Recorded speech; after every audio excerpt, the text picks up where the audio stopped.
Pick 'em pie, big gun Brian Petrie, giving out the lot. One is mortal, you know it won't miss. Gonna take a shot, dog lock, that's the underdog. Yeah, they in the hunt. Send them home, that's KO or submission. Yeah, somebody done. Slimeball, yeah, that's the parlay. We gon' make it known. Pick 'em pie from MMA takes. Yeah, let's get it going. Let's go.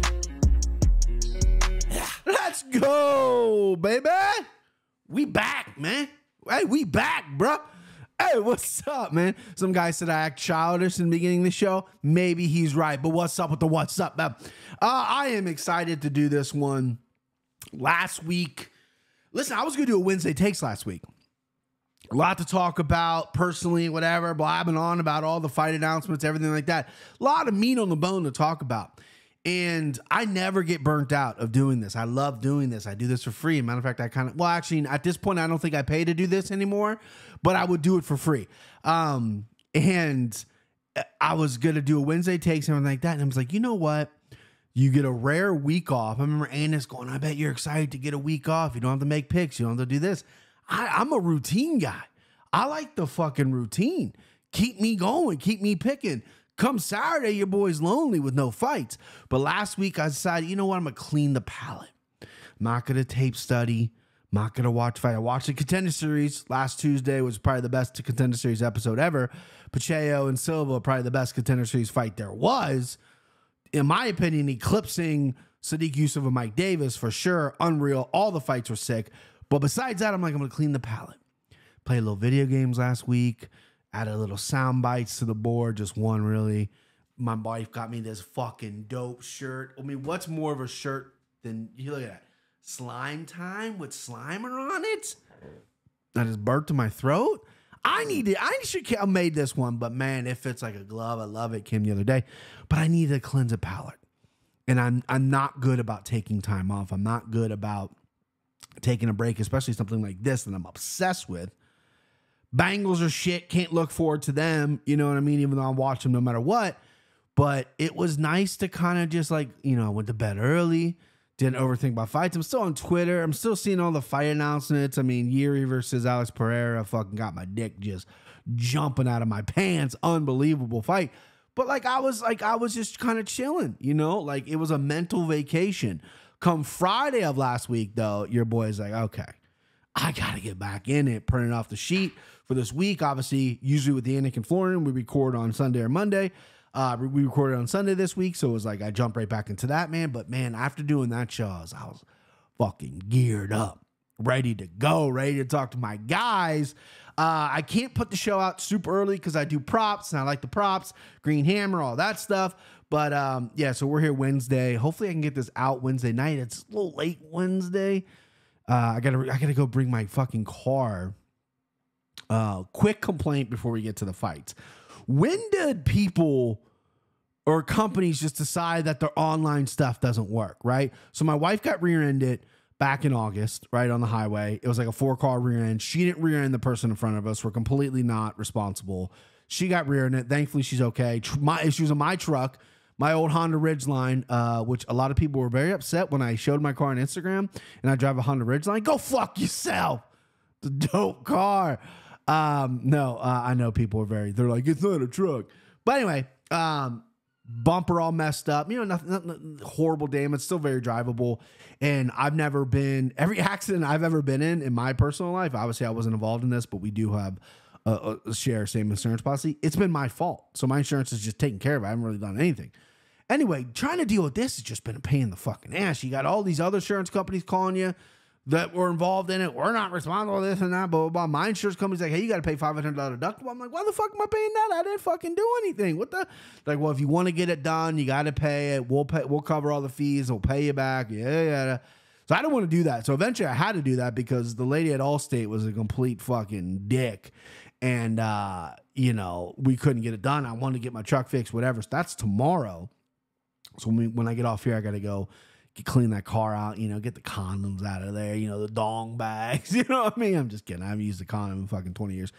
But anyway, so that's tomorrow. But I book like months ago, I got new tires. I booked everything online. I show up at Tires Discount and I was like, yeah, probably should have just called us. Our online system doesn't work. They had no history of me paying. They had no history of anything online. I'm sitting there. I got to sit in the store for 3 fucking hours so they can fit me in. Same thing. I get an email. My insurance company sets up a rental car service with Enterprise. They email me and they say, hey, fill out this form, this passport, whatever. Put my fucking license ID, what kind of car I want. My insurance is saying you can afford this kind of car for this amount of days. I did everything, right? That's tomorrow. And I was told by the body shop that they're going to drop the car off there tomorrow. So I told them what time, blah, blah, blah. So I call them today when I get off work just to confirm, right? I don't want to be on the phone with somebody, but just to confirm. And they're like, oh, we have no history of this. Very nice guy I talked to. We have no history of this. And I went, but yeah, you guys emailed me and it was like, you emailed me actually twice and it kept saying, yeah, hit this button to pre-register and do all this, do everything online. Like, yeah, our online's very finicky. Let's just do it over the phone. So I had to do the whole fucking thing over the phone and they don't pick up. So now what's going to happen, I'm going to drop my car off there tomorrow and then they're going to come pick me up. And then I got to drive with somebody, which is I'm not really wanting to do. I don't like being a passenger in a car, if I'm being honest with you. Drive someone to the enterprise that they're from and then do paperwork there and shit like that. But that's just a hassle, man. I don't fucking feel like dealing with it. But, life is life. Wife is okay. So we're going to get it done. Second thing, quick update on the boxing robot. I was this close to returning it, right? They said to me, blah, blah, blah. We're getting to the end of the month. The end of the month come and gone. I know we're in the beginning of October here, but I'm like, I'm done. I'm done. Wake up to an email and it was like shipping information for the RX1 or whatever the fuck it's called. It's like, oh, sweet. I'm like waking up 5 in the morning thinking like, oh shit, they shipped it, right? Go brush my teeth, get my uniform on, look at the fucking phone. And it was like, hey, we're shipping the first 25 orders. So if your orders goes from 0 to 25, you're getting your shipment now. I'm order 69. Of course your bro 69, but a little filthy dog. But the next 50 are going to be shipped out. So they're shipping out the first 25 this week. Next 50 October 12th, which I believe is sometime next week. Next Thursday. Yeah, next Thursday. So we'll see. Because if I don't get it shipped next week, your boy's done. I'm done. Give my set hunting back. All right. Well, I mean, I could go on and on and on about talking about God knows what, but guess what? Let's get into the fights, man. Let's get to the meat and potatoes. This fight card, I mean, listen, it's not making your, dick jump out of your pants or anything like that, but I think there's some solid fights on here. There's some fun fights on here. And the fact that we're off last week and we got a fucking run in October with the pay-per-view in Abu Dhabi, then we're spilling to Madison Square Garden in November. And then the card that they're still finalizing in December. I mean, we got bangers on top of bangers. So this is a nice palate. This is a little hors d'oeuvres. This is cheese and crackers, this card. I think it's going to be good. It's not going to fill you up, but it's going to be good. First fight, Montana De La Rosa. I love saying her name. She is a -122 favorite. She is fighting JJ Aldrich, who is 12-6. JJ Aldrich. Did I say Aldrich? Aldridge. I don't know why I said a record. I don't ever say records. What's going on? I'm rusty. Let's get together. We're together. +102 for JJ.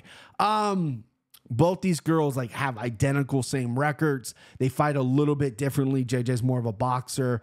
I thought she would improve more with training with Rose, but it doesn't look like Rose is spending a whole lot of time in the gym. Maybe she is. Maybe that's a wrong assessment by me. I just know Rose is always kind of one foot in, one foot out. Is she training? Is she not training? Does she love it? Does she hate it?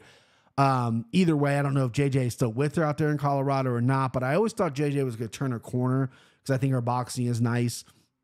She does have some good toughness and cardio on her. However, takedown defense is absolute dog shit, right? It's not great. She gives up takedowns. Montana De La Rosa, tough girl, hard to finish, is very good at takedowns, is a good grappler here. I think this is a really good matchup for her. And your boy knows chicks, right? You know chicks.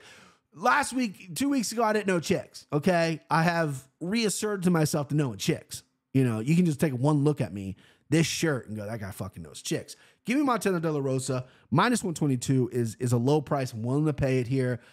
She's got to grapple, though. She can't go in there and be like, oh, shit, I'm going to give up on, I'm going to try to take JJ down 3 or 4 times. Oh, if that doesn't work, let me fucking just give up on it. No, you got to pursue the grappling. You got to hammer the grappling, and I think you're going to do wonders in this fight. And I think she knows that. I think she needs a win here. I like her just stylistically in this fight. I was surprised we're getting minus money on Montana De La Rosa because she's fought everyone in the UFC, but it's not like she has great wins. JJ's the same way. They're very similar fighters, just different styles. Similar records, similar people they fought, but give me Montana De La Rosa just because I love saying her name as well. All right, next up, Johnny Munoz Jr. The card has jumped on me here. Minus 105 versus the scariest man, in my opinion. This guy's soundbite is terrifying. Oli Trilong, the Mongolian murderer. I mean, do yourself a favor and find this guy's soundbite. I should have had Heidi sent it to me and put it in here because this guy is just nasty with it, man. Oli Trilong. Like he says Oli Trilong, all right? His name, Oli Trilong. And then when they're like, okay, but say your nickname, the Mongolian murderer. It's like, oh, fuck that. This is a banger, right? He debuted against Jeff Molina. Jeff Molina and him went the fucking war. Banging on the feet. He dropped Jeff. He got dropped. Then he went in with a little somebody different. Cody Durden's a good grappler. Cody decisioned him. Knocked out Kevin Else in the decision. Jay Perrin. Both those wins are not aging great. And then was doing okay in the Alman Zahabi fight, which is being ultra aggressive and just got caught and got put out. 24-11, extensive experience. Chinese fighter who, or Mongolian, excuse me, who, a lot of those records, 24-11 for any Asian fighter, I would say might be a little dicey. You got to really dig into those 24 wins, right? He's got 2 wins in the UFC, so that's, you're giving him Johnny Munoz here. Johnny Munoz, every time this guy fights, I want him to do more. I'm expecting him to do more, and he just kind of doesn't, right? I think he's the win here. I got him winning this fight. Minus 105. This is a pick'em fight. I like Johnny Munoz here. I like him at the pick'em price. Probably by decision. If I had to guess, which I don't guess, I know. And we bet, baby. I got the fucking computer right in front of me. Let's go. What is it by decision? You should have this pre-planned, Brian. You're rusty. All right, so Johnny Munoz. So over 2.5 is minus 120, which is kind of low for me. I know Oli Trilong, so the prop for the anything else is not up yet. Dead even on the money line. Over 2.5 is minus 120. I like over 2.5. I like Johnny Munoz to win by decision as well. But listen, I just think Oli Trilong is tough. He's got a good chin, but I just think grappling wise and in overall MMA game, I think Munoz can really stretch us out. I mean, he could get slept. He could get caught, get slept by Oli Trilong. He is the Mongolian murderer.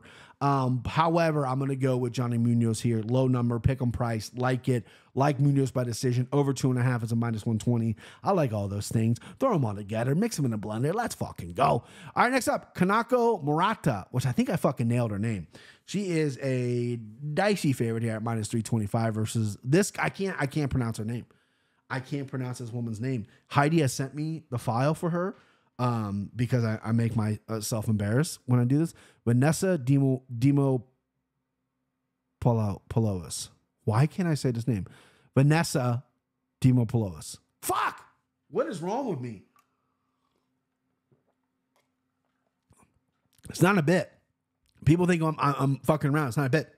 I actually corrected someone at work today because they said a fighter's name wrong.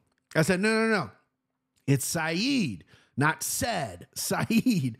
And I can't pronounce Vima Demopoulos. I'm going to go Vanessa. Sorry. Anyway, this fight to me is cut and dry. No chicks. Murata, stud.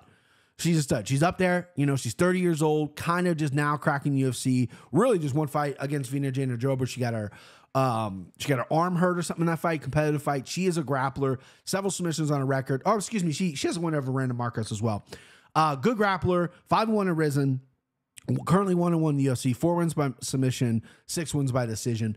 I think she's going to get Vanessa out of there. I think she's going to submit her. I think, coming off the injury and being this high of a favorite, right, in a kind of a wide open 115 where a good grappler can make some noise, and she is definitely a good grappler.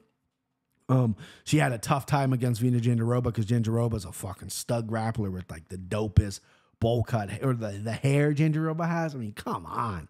You can't beat that, right? And Vanessa's scrappy, right? She's been around for a while. She's scrappy, but I just think if it hits the ground, Murata's going to, take advantage of that. I like submission here as well. The prop is not available. I just looked. I'm not going to do over-under. I'm going to go Murata by submission. She is pretty hard. Throw her in there. I know chicks parlay. So we got 2. We got De La Rosa. We got Murata. I know chicks. They're already in the parlay right now. But I like her by submission, right? This was almost going to be my send him home.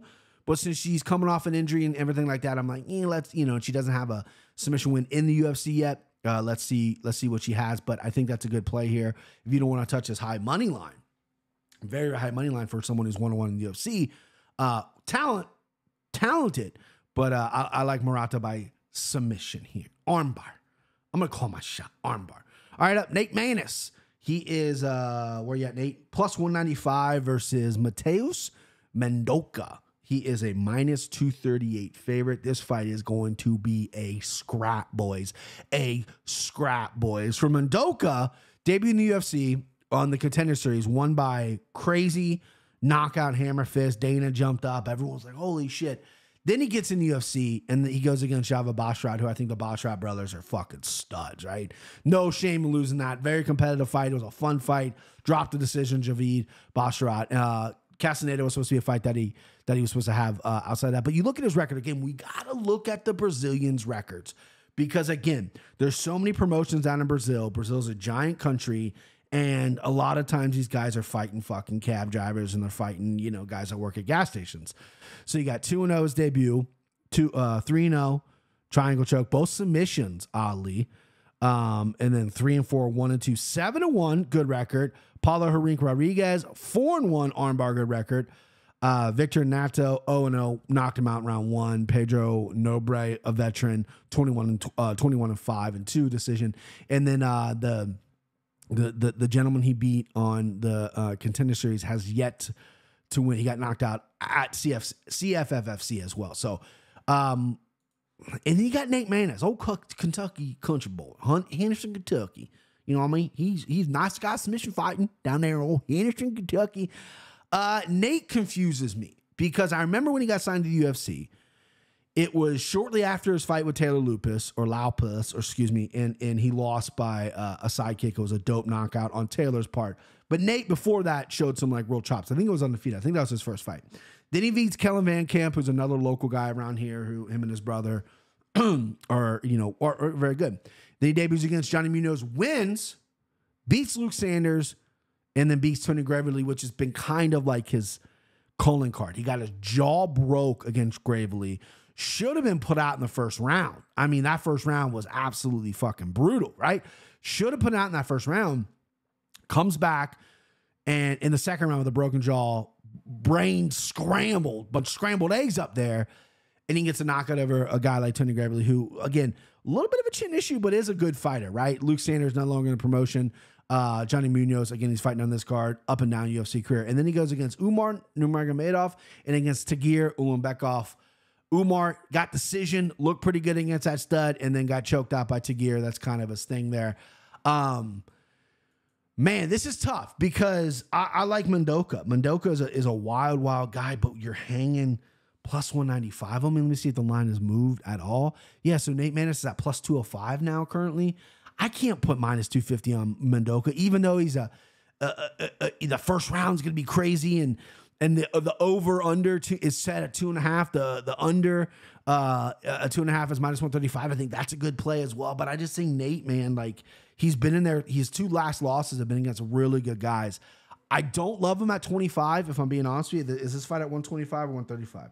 This fight's at 125. That's a lot of weight to be cutting. I would prefer him at 35. But yeah, give me Nate Maness. You know what I mean? Give me Nate Maness as the underdog here. Hello? Okay, this is dog. Yeah, that's a dog. You need some dog shots in the card. You can't just pick all chalk. You can't be a little chalky bitch. You got to take some shots. And Nate Maness, I think, is durable and tough enough to maybe withstand that shit in the first round and come back and really implement his game. But Mendoca, man, he's a wild man. He can catch you all 3 rounds. With some of that shit that he's got. But yeah, give me Nate Maness, 2-1 underdog. I like it. I don't love it. That's just straight money line play. Even though if you want to avoid your boy and going, no, there ain't no way Nate Maness is winning that. Or if you're a fringe guy, you're like, I don't know, I don't have a good read on this fight. Just go under 2.5. I think if Mendoca wins, he'll win by knockout. And I think that's a good price too. Let's see if that line is available. It is not. Go fuck yourself. But yeah, give me Nate. Give me old Nate, man. This old Henderson Kentucky boy. He's doing all right. All right, next up, we got Karolina Kovacevic versus Diana Belbita. Carolina is a minus 166 favorite, 66 favorite, and Diana Belbita is a plus 140. Both these girls are very beautiful, very easy on the eyes. I remember Diana Belbita came on my radar because her and Ben Davis, shout out Ben Davis, the Bane, they would like a little flirty flirt on Twitter. And I mean, listen, I followed her because she's pretty and she's a UFC fighter. But her and Ben Davis were like, oh, little buddies there on Twitters. And Carolina's been just a fox forever. But Carolina's really, I thought she was done.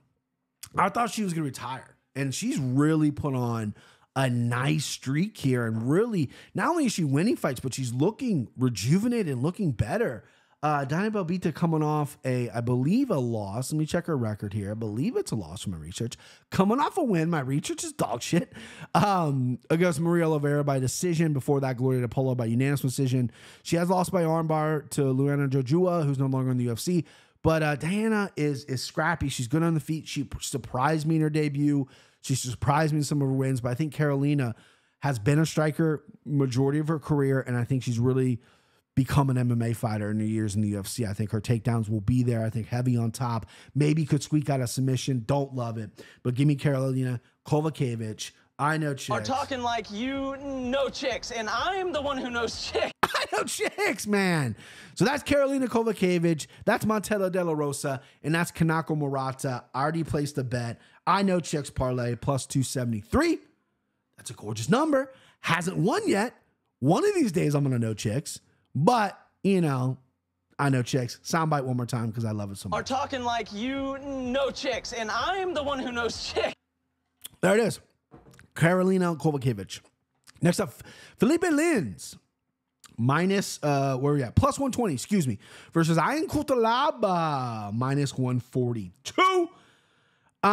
Let's see if this is line moved at all. Again, I got these the other day, boys. Yeah, plus 124, minus 148. Felipe Lins, excuse me, is still the dog here. So I can't get a Cutelaba fight right. The minute I think the guy's going to come in and gasp, you know, by getting his face Vaselined up, he goes out there and knocks people out, right? I know he's like, you know, trying to become a different fighter. He's working on his cardio. He's working on his aggression. His last time out just absolutely blitzkrieged and looked like a madman. Felipe Lins maybe has some of the most canceled fights in the UFC. Former heavyweight coming down to 205.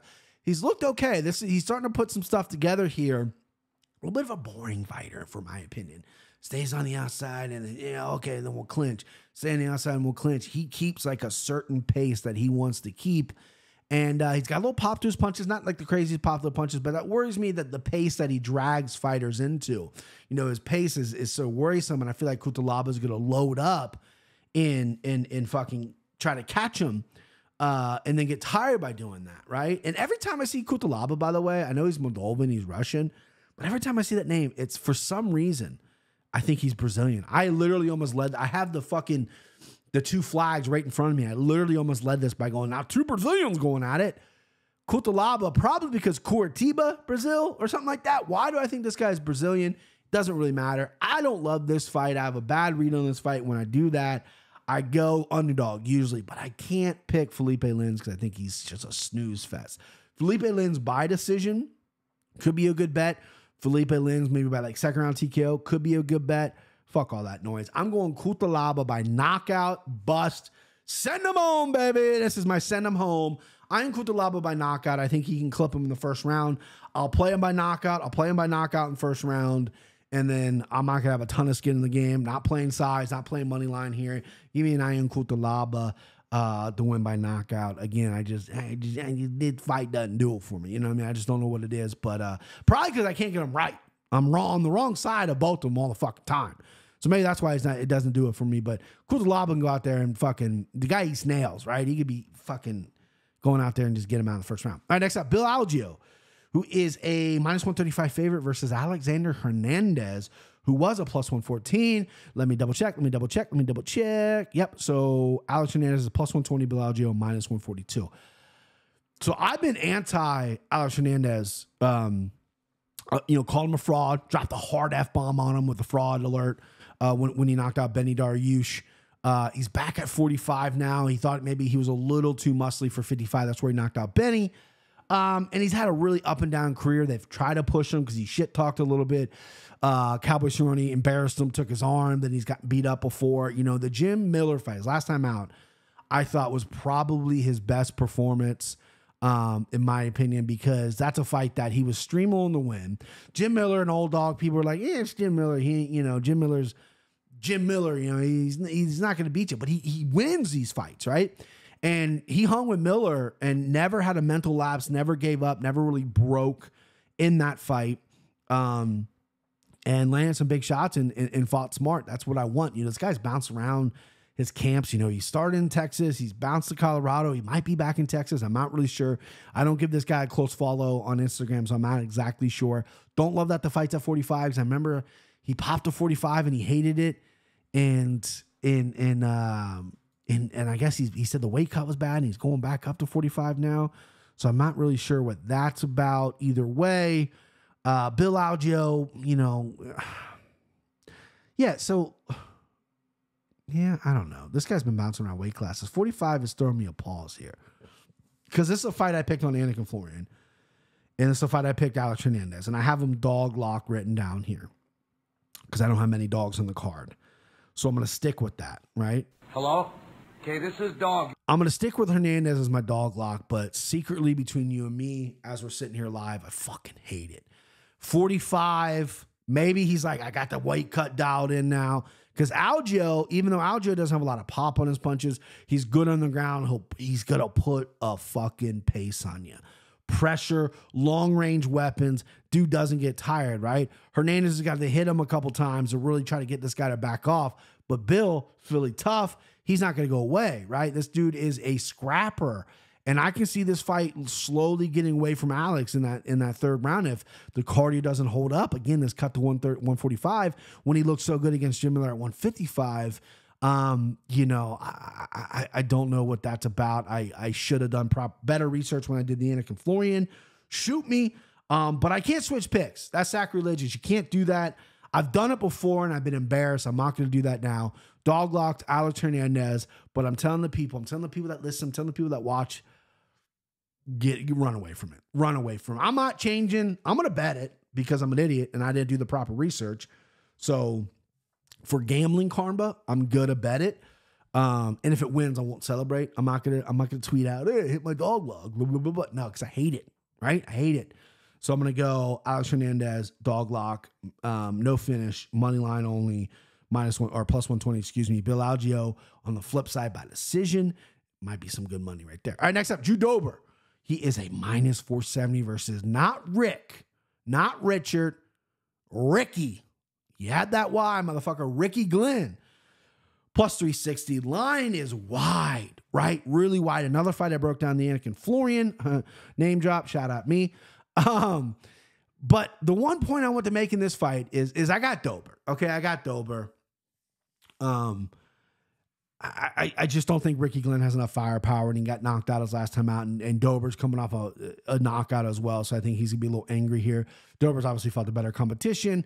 I think he's going to be the better fighter in there who can mix things up. Ricky Glenn is tricky off his back. He does have some submissions, but I just think Dober, he's going to take a little minute to get through that distance, that length, and he's going to find it. But you look at Dober's last, 6 fights, I guess.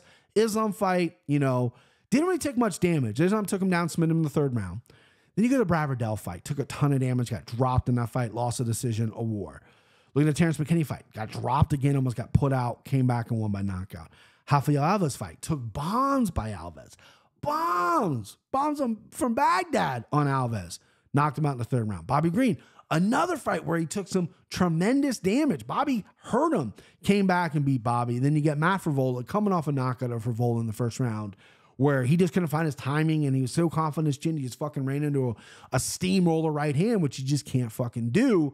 And then you got Ricky Glenn coming off a knockout, lost to Christos Giagos. Before that, Joaquim Silva, he knocked him out in the first round with a sneaky left hook. Ricky Glenn, I think, kind of, I don't know if he blew his UFC career. He's getting older now. Came over from World Series of Fighting, and this guy could have laundry list of injuries. I don't know. I just feel like he should have been fighting more. He's been in UFC since 2016. This is only his 9th fight. I don't think that's a great track record fighting. He's fighting once, maybe twice a year since he's been there. I like to see a little more for a fringe contender, a fringe top 15 kind of guy. This is obviously going to be the biggest win his career. Can he pick Ricky Glenn? Which I think is a smart play. If you're going numbers, you're going value, you won't put your dick on the table and go, hey, you know, I like almost 4 to 1s. Ricky Glenn's a good choice here because Drew Dober, again, is he getting better? Is he just going to rely on his chin? Does he think the Frivola thing was a fluke?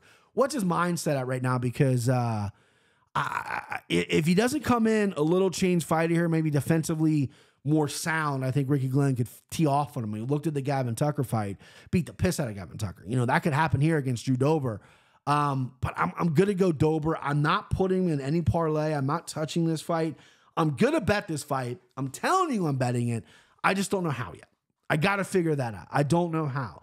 Am I going to go Dober by knockout, which I think won't be that great of a number? Ricky Glenn by the decision. I'm going to go value play here. Don't really care about the, you know, whatever. I'm going to pick Dober. I think he could probably get Ricky Glenn out maybe in the first round as well, as long as he starts hot. Sometimes Dober, though, kind of eases into a fight and Ricky is a little bit longer, so maybe second round KO is another nice option there. I can just keep naming all the ways that he's going to win, and then if it wins, I hit it like a fucking asshole. I like Dober. Don't know how the finish is going to happen yet. All right, my favorite fight in the card, Alex Morono, plus 160 versus Joaquin Buckley. What's the quickest name in the world? That just sounds like, if your name's Joaquin, you're just quick, right? That's a quick name. What, minus 192 for Joaquin. So I was chatting with Chris Curtis via the interwebs, and we were just talking about life and stuff, and he's got a baby on the way, and I reached out to him because he tweeted out about how the rib injury made him take an extended break, which the guy lives in the gym. He never does, and it was a great reset for him and yada, yada. And he tweeted out, and he said to me too, he said the Joaquin Buckley fight, Joaquin was probably the best striker he's ever fought. And Chris is obviously a good striker. He knocked out Joaquin, but Joaquin was so fast. They had trained together a little bit in the past, and then they brought in people, Eric Nixick and everybody. They paired up Chris with people who were going to equal Joaquin's speed, and Chris was like, it was nowhere near it. Like Joaquin was just different, fast. Now he's down to 170. Made his 170 debut against Andre Fierro. Let's not get crazy because Fierro's on 4 KO loss. And then you got Morono, who I criminally underrate Alex Morono. He's a great fighter, mental for the game, phenomenal, skills to pay the bills. His body's not great, but he's tough. Chin, a little bit of an issue. He's been knocked out before. He's been put down before, but he can crack. He's awkward. His strikes come from awkward ranges. So we got two guys here who are kind of different in all the ways. You got a Jack Black dude, right? You got kind of a bag of milk white dude. Buckley is really clean and fast with his strikes. Morono might have a little speed, but he's awkward with his strikes. But Morono is just so well-rounded, man. The choke of Tim Means really impressed me. He's come back from losses before, especially knockout losses. Santiago Ponzinibbio, a fight he was winning, got knocked out. I was there in December. Rebounded that after that really well. I mean, he's been knocked down and he's gotten back up, which I love. Earlier in the week, I was all over Joaquin Buckley. I still am. Joaquin Buckley is my mortal lock. No doubt about it. Joaquin Buckley. This is a fight that scares me the most. So I got to dive in. It's Halloween. It's Spooktober, bitch. Right? This is a haunted house fight to me. I got to dive in. I can't be hiding behind my wife. I got to go what's scaring me. This fight scares me. I have such a strong lean Joaquin Buckley that I feel like he's going to get it done. I feel like he's going to win by knockout. I'm not going to jump in the props. I am going to slime him up, though. Slimeball parlay, candidate number 1, Joaquin Buckley. It scares me because I typically don't like chinny fighters to cut weight, but he looked great physically at 170 when he fought Fialho. Again, it's Fialho. And Alex Morono is a sneaky good guy that, again, people overlook, including me. I think I even tweeted out against Tim Means or maybe a couple fights before that. I was like, I got to quit sleeping on Alex Morono. Next time he fights, I'm not going to pick against him. I said something along those lines, and here I am, dumb Brian, fucking picking against him, right? I'm going Joaquin Buckley. I'm locking him up. I'm going to what scares me here. I put extra units on it on the Anakin Florian show. That scares me now because again, I'm flipping back and forth. Maybe it's the week off, the rustiness, and why I'm being such a indecisive little bitch. But anyway, Joaquin Buckley probably by knockout. But I don't know if I'm going to get there. I just like him. Maybe, I'm going to be nervous during this fight. So I think I'm just going to be money line. That's what it is. All right. Co-main event, Joe Pyfer. Minus 455 versus Abdul Razak Al-Hassan. Let me see if this line is the same because I think this is moving. 410. Okay. Yeah. So it's moved down a little bit. Joe Pyfer, I got him at 455. He's 410 now. Joe Pyfer. Man. So I want to hate on this guy. His nickname's Body Bags. You got to change it to B. Joe Pyfer. Has to be it. We discussed something in Florian. John Anik is a wizard. Cody's very good too with nicknames. We got to get this guy to be Joe Pyfer. He's looked untouchable in the UFC so far. I like what he did. He beat GM3, right? Which was his biggest test. Jarrett's great. Beat him, knocked him out. And then they grappled, which is something that we haven't seen Pyfer do. He grapples outside the UFC, beat Mearshad in grappling. Abdulrazak Al-Hassan, this dude's a judo player to an extent, but he likes to throw bombs in there. This is a former 170, now 85. Pyfer's going to be much larger than this guy. I mean, Al-Hassan's a thick dude, don't get me wrong, but height-wise, just overall physical size, Pyfer's going to be the guy here. I don't think he's going to get bullied by Al-Hassan. I don't think he's going to take him down. Kind of worried about what we got Joe Pyfer chin. Is Joe Pyfer got a chin? Does he have defense? Is he going to see these shots? Because Al-Hassan can put down a fucking horse, my guy. I mean, he'll clip you. You're done, right? Pyfer's ultra aggressive. Hopefully he comes in with a little bit of a more patience approach to this fight because I like him. He's a high number. Slimeball candidate number 2 there on Joey P. Beat Joe Pyfer. I don't know how he's going to win. Maybe by knockout. Hassan's been knocked out before. I mean, Cass Williams deaded him. That could happen. Pyfer does have some overwhelming strength. I like maybe Pyfer to work this to the ground as well. Al-Hassan, even though he has that judo background, is a fucking dead fish on his back. Just fucking lays there, right? Pyfer working the grappling, bigger guy. I think he comes from a jiu-jitsu school. I'm not really sure over there in Philly. But give me Joe Pyfer. Be Joe Pyfer. Be the guy. This is almost my send home as well. I do think Joe Pyfer will get some kind of finish in this fight. Albeit knockout or on the ground TKO or even submission. Let's get wild and play Joe Pyfer by submission. Let's see what that is. Let's see what the price is on that. Joe Pyfer by submission plus 550. Him to win by knockout minus 175, which is an okay value piece. But man, Joe Pyfer by submission plus 550. You heard it here first, man. He's working his grappling. Al-Hassan does nothing on the ground. Has Al-Hassan ever been submitted, though? That's the question. He has not. He has never been submitted. So, we'll see. But he hasn't really fought anybody that's really going to take him down. I mean, Menard Lazet's not going to fucking take him down. Cass Williams, Jacob Malkoun. Jacob Malkoun could. Jacob Malkoun took him down like 20 times. DeCicchio, he won by head kick. Joaquin Buckley split decision. Claudio Ribeiro knocked out in the second round. Ribeiro went for those takedowns. Charlie Ward, he knocked him out in round 1. So, not a lot of guys that are going to really take him down. Joe Pyfer by submission. Lock it up. Lock it up. I'm throwing that in there. Add to the card. Joe Pyfer submission plus 550. Let's fucking go. All right, main event time. Fight that I see people a little lukewarm about, not super happy about. I don't mind it. Grant Dawson versus Bobby Green. Grant Dawson, a guy, again, like Morono, I have criminally underrated. Thought he's a one-trick pony. He's with the American Top Team. Cardio, elite, grappling. I wouldn't say it's elite, but it's getting there. He's a specialist, and everyone knows what he's going to do, and no one can stop it. Bobby Green's going to be frisky in that round 1. Bobby Green keeps his hands low. His strikes come from weird angles. He's got a little more pop than people give him credit for. So I think he can give Dawson some problems on the feet in the beginning.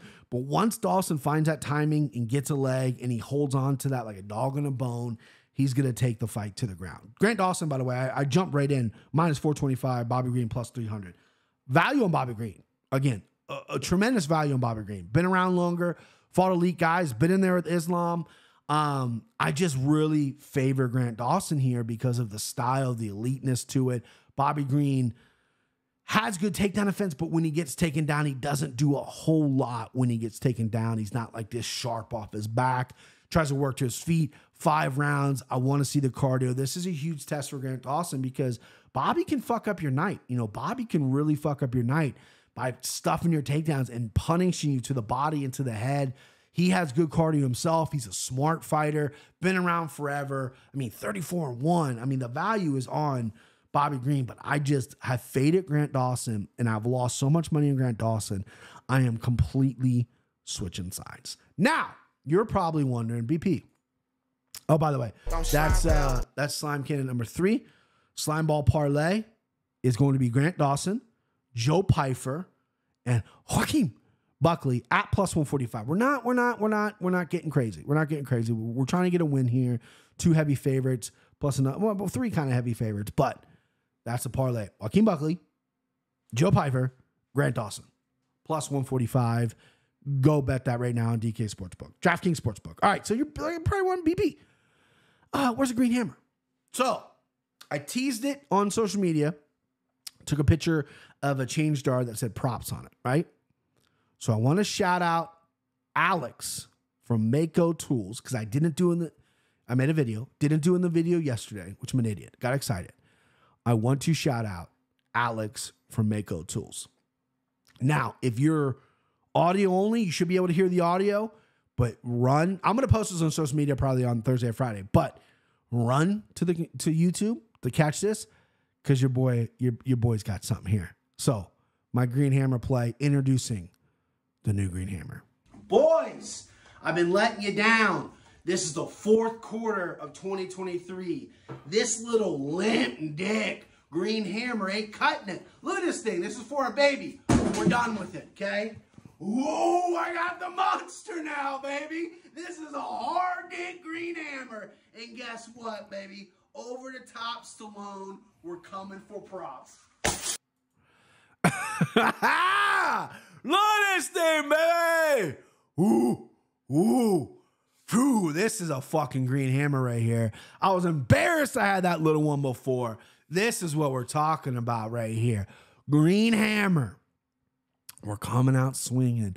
No more under 1.5. Grant Dawson by submission plus 120. That's a multi-unit prop play I'm giving you, right? Green hammer it, smash it the fuck up. Grant Dawson by submission plus 120. Woo! I could have played it safe. I could have went, Montana JJ over 2.5, which is like minus 470 or something. No, Grant Dawson submission plus 120. The new green hammer has spoken, baby. Yeah. If you are audio and you're not going to go to YouTube, basically what I did was in my garage, we have a change jar, wrote props on it, did the whole little spiel, took the new hammer, smashed the change jar, right? Wife was filming. I had no eye protection on. I was wearing Crocs, got a couple cuts on the bottom of my foot. Glass flew in my hoodie, flew in my shoes. Lucky the kids were okay. They insisted on being in the garage. We kept them by the door behind my wife. They're safe. Do not call child services on us. But yeah, I had to do something goofy with this green hammer. Shout out Alex Mako Tool for sending me the green hammer, man. I mean, the other one was like £1 or something. I bought myself off Amazon. This one's like £6. I mean, he saw it, dude. Look at this fucking thing, man. Ready to smash some props. All right, that's it. That's the show. Follow me, Brian Petrie, MMA, on all social medias. Hit that fucking subscribe button, baby. We're back. We got a nice little run of fights here. Let's win all the bets this weekend. I think that's it. Thank you for watching, for always watching. Hit that subscribe button, man. Let's go.